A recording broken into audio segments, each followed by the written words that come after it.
오늘의 사연 시작합니다. 총체적 난국이라는 말 아시죠?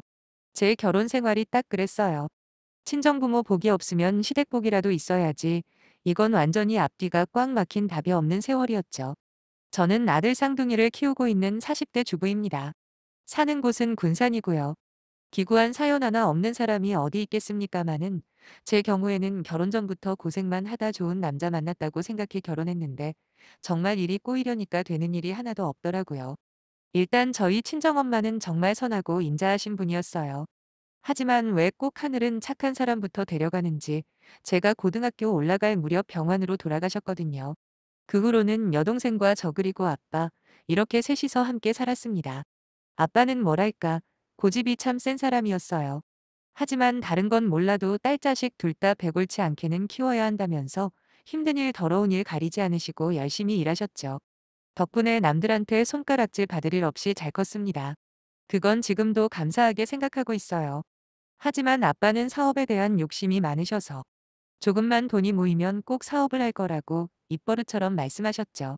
결국 우리 둥이들이 3살이 되었을 때 무슨 획기적인 아이템이 있다면서 그렇게 원하시던 사업을 시작하고 말았는데 한 달도 되지 않아 법적인 문제 때문에 잘 안 돼서 접으셨어요. 하지만 그냥 아빠 돈만 날린 게 아니었어요.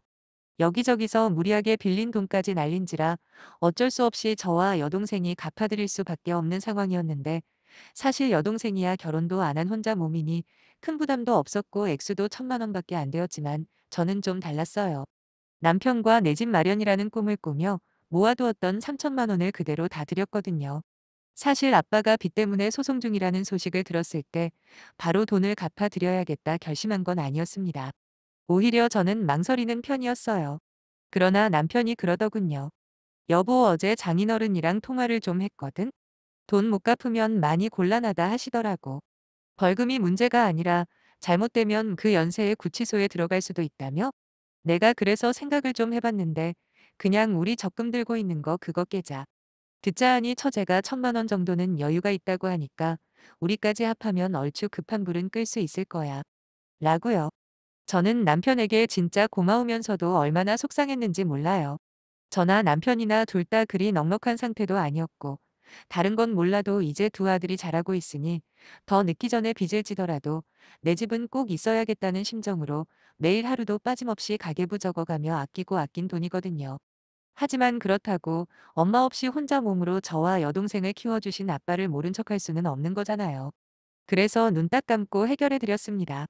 물론 남편에게는 수도 없이 미안하다. 그런 결정해줘서 고맙다 했고요. 그때마다 남편은 웃으며 괜찮다고 입장이 바뀌었어도 그랬을 거라며 고맙다는 말 좀 그만하라고 하더라고요. 그런 사람이에요. 저희 남편은 말이죠. 누구에게도 모진 소리 잘못하는 순둥이 같다가도 뭔가 결단을 내려야 하잖아요. 그러면 누구보다도 빠르고 단호하게 결정을 한 다음 뚝심 있게 밀어붙이는 힘이 보통이 아니죠. 그래서 제가 믿고 사는 거지만요. 그렇게 아빠 문제는 해결이 되었다 쳐도 모든 게 전부 다 해결된 건 아니었습니다. 아빠와 여동생은 둘 다 일하니까 알아서 살겠지만 저희 전세집 계약이 곧 만기가 다가오고 있었거든요. 원래 모았던 돈 3,000만 원과 전세금 9,000만 원을 합치고 대출까지 받으면 제가 점찍 얻은 동네의 28평 아파트는 충분히 살 수는 있었어요. 하지만 전혀 예기치 못한 지출로 인해 저희가 세워둔 모든 계획이 헝클어진 겁니다. 당장 전세 연장은 대출받아서 할 수는 있었지만 하루가 다르게 집값이 올라가는 이 시기에 조만간 집을 살 수 있다는 희망으로 살아오던 저는 큰 실망감과 무기력감에 빠졌죠. 그때도 남편이 오히려 저를 위로해줘서 겨우 버텼습니다. 전 원래 보험 설계사 일을 하다가 우리 둥이들 낳고 쉬고 있습니다. 남편 혼자 외벌이를 하는 거죠. 다행히도 남편이 다니는 회사에 제법 오래 근무를 해서 각종 수당까지 합치면 400만 원 정도 벌어옵니다. 그 돈으로 우리 네 식구 생활하고도 제가 열심히 아끼면 저축도 조금 할 수 있고요. 하지만 그 금액이라고 해봐야 얼마 안 돼요.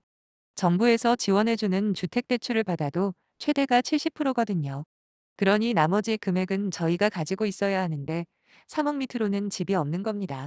그러니 저희가 계획한 3천에 9천을 더하면 최소 1억은 있어야 했다는 이야기죠. 하지만 다 물거품이 되어버렸고 그렇게 실망스러운 나날을 보내고 있을 때 시어머니께서 부르시는 겁니다.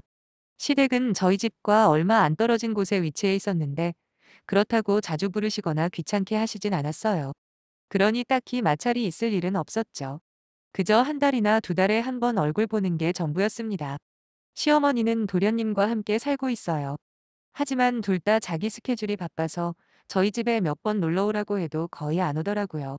아무튼 시어머니는 저를 보자마자 친정아빠 이야기 들으셨다면서 은근슬쩍 저희 아빠 원망을 하시대요.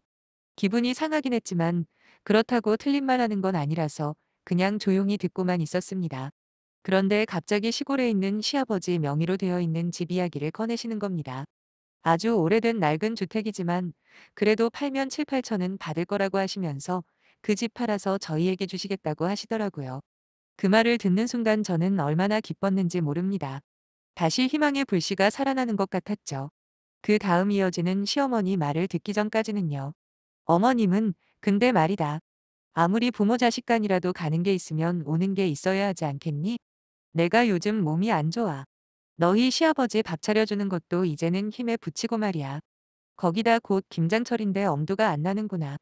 그렇다고 김치 사서 상에 올리면 니네 아버님이 난리가 날 테고. 그래서 말이다. 라고 하시며 잠시 뜸을 들이더니 시골집 팔아서 저희 집 사는데 보태줄 테니까 당분간 우리 집 살림 좀 해줘야겠다라고 하시는 겁니다. 곧이어 어머님이 하시는 말씀이 어차피 도련님이 내년에 결혼할 건데 그때 되면 자기는 도련님네랑 함께 살기로 했다고 하더라고요. 이 정도면 나쁜 조건은 아니니 한번 생각해보라고 하시는 시어머니 말을 듣게 되니 많은 생각들이 스쳐 지나갔어요. 하지만 아무리 생각해봐도 나쁜 조건이 아니잖아요. 당연히 몸이야 힘들겠지만 그렇다고 둥이들 놔두고 제가 일하러 나갈 환경도 아니고 안 그래도 혼자 외벌이하는 남편에게도 미안했는데 적금 든다 생각하고 딱 도련님 결혼할 때까지만 해보자 마음먹었습니다. 그래서 그때부터 저는 두 집 살림을 하기 시작했어요. 남편은 그 이야기를 듣더니 막 화를 내면서 바로 시댁 찾아가 따지다가 시아버지와 시어머니에게 혼만 나고 돌아왔네요. 남편은 아직도 화가 안 풀렸는지 제게 그러더라고요. 아무리 좋게 생각하려고 해도 이건 아닌 것 같아.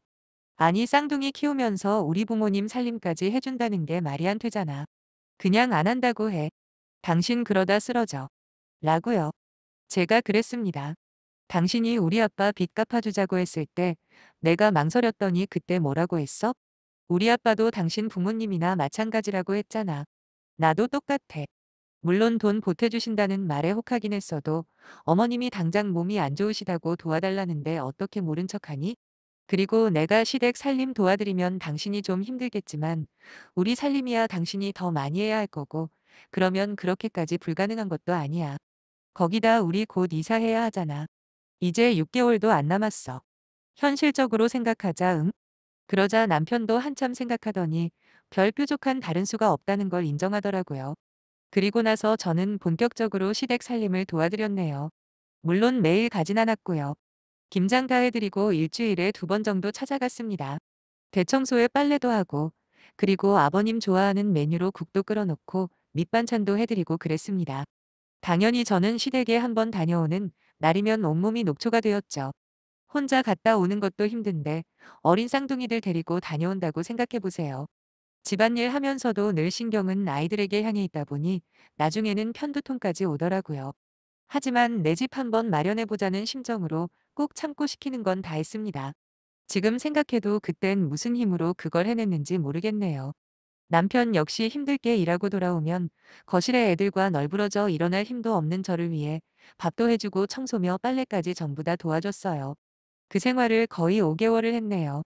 밤마다 잠들 때 서로 파스 붙여주고 맨솔에담 발라주면서 위로하며 버텼습니다. 저는 남편에게 지금은 많이 힘들겠지만 이제 우리 집 생긴다는 것만 생각해. 집주인한테 아쉬운 소리 들을 일도 없을 테고 행여나 벽지 찢어질까봐 애들한테 뭐라고 안 해도 되잖아. 난 그 생각만 하면 없던 힘도 나는걸? 그니까 우리 조금만 더 힘내자. 라며 응원을 해주곤 했어요. 어느새 지쳐 골아떨어진 남편 얼굴을 보며 저도 힘들지만 이 사람도 무슨 고생인가 싶었네요. 그런데 저희 전셋집 계약 만료 시기가 다가오는데도 시부모님은 아무 말도 없으시길래 하루는 제가 가서 물어봤죠. 어머님 저희 전셋집 계약 끝나가요. 집은 이미 거의 다 알아봐 놨으니 이제 이사 준비도 해야 하고 은행 대출도 신청 들어가야 하는데 언제쯤 도와주실 거예요? 라고요. 그랬더니 어머님은 제 눈을 자꾸 피하시는 겁니다. 급한 마음에 계속해서 다그쳤습니다. 그리곤 결국 모기만한 목소리로 이미 팔았다고 하는데 정말 망치로 머리를 맞는 느낌이 들더라고요. 이게 무슨 소린가 싶어 연유를 따져 물었더니 어머님이 말씀하신 내용은 이랬습니다. 원래 내년에 결혼하기로 한 도련님이 무슨 바람이 불었는지 올해가 가기 전에 결혼을 꼭 해야 한다고 고집을 부렸답니다.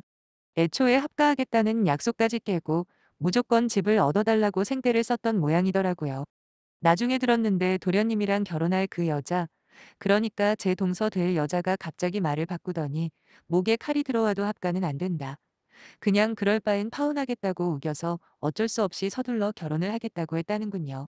거기다 급하게 돈 구할 데가 없으니까 시골집을 팔아서 도련님 결혼 비용으로 쓰자고 저희 부부 몰래 시아버지와 합의를 봤답니다. 그 말을 듣는 순간 전 다리에 힘이 쭉 풀려 그 자리에 주저앉고 말았죠. 그리곤 그저 눈물만 뚝뚝 흘렸네요. 뒤늦게 어머님께 따져봤지만 더 이상 손 쓸 수 있는 방법은 없었습니다. 그렇게 넋나간 사람처럼 집에 돌아와 있는데 남편이 퇴근하더군요. 힘없는 목소리로 그날 어머님께 들은 이야기를 전했습니다. 제 이야기를 들은 남편은 화가 머리끝까지 차올라 저를 끌고 다시 시댁으로 가서 큰 소리로 따지기 시작했습니다. 지금 이게 다 무슨 소리냐고 이 사람이랑 저 가지고 노신 거냐 했더니 처음엔 아무 말 없으시더군요. 남편은 너무 화가 난 나머지 손까지 덜덜 떨면서 말했습니다. 그동안 우리가 얼마나 힘들었는지 아시냐고 오로지 집 하나 살 생각으로 다 참아온 건데 이제 와서 현기 결혼 비용으로 준다는 건 정말 너무하신 거 아니냐고 막 따졌어요. 사실 남편 결혼할 때는 시댁에서 달랑 1,000만 원만 보태주셨거든요.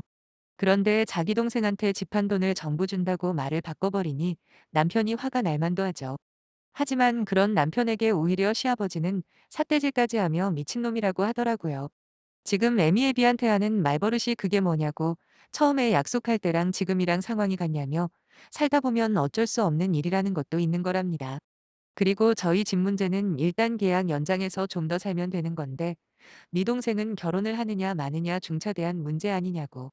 그럼 네 동생 결혼계서라도 돈 달라는 뜻이냐면서 아주 큰 소리로 호통을 치시는데 저는 여기서 바로 깨달았습니다. 시부모님은 자기들이 잘못했다는 생각을 전혀 안 하고 있다는 걸요. 더 이상 돈 가지고 왈가왈부해봐야 그저 부모님 집이나 탐내는 아들 며느리 되는 것 같아서 그냥 포기하고 남편 끌고 집으로 왔습니다. 물론 오기 전에 알겠습니다 어머님 아버님. 말씀하신 대로 저희 문제는 저희가 알아서 할게요. 대신 앞으로 다시는 얼굴 볼 일 없을 것 같네요. 그래요. 도련님 결혼하는 거 당연히 중요한 문제죠. 그리고 그 돈이 꼭 필요하다면 당연히 저희가 양보할 수도 있어요. 하지만 저와 이 사람한테 가장 먼저 하셨어야 할 말은 미안하다. 그동안 수고 많았다가 아닐까요? 근데 저희를 얼마나 쉽고 하찮게 생각하셨으면 이런 중대한 약속을 깨면서도 미안하다는 말 한마디 안 하실 수가 있으세요. 그런데도 저희가 여기 다시 올 이유가 있을까요? 남은 여생은 도련님네랑 건강히 잘 사세요. 하고 나와버렸습니다. 시부모님은 들을 가치도 없다는 듯 쳐다도 안 보시더군요. 오히려 다행입니다. 그냥 마지막으로 연 끊기 전에 자식 며느리로서 할도리했다.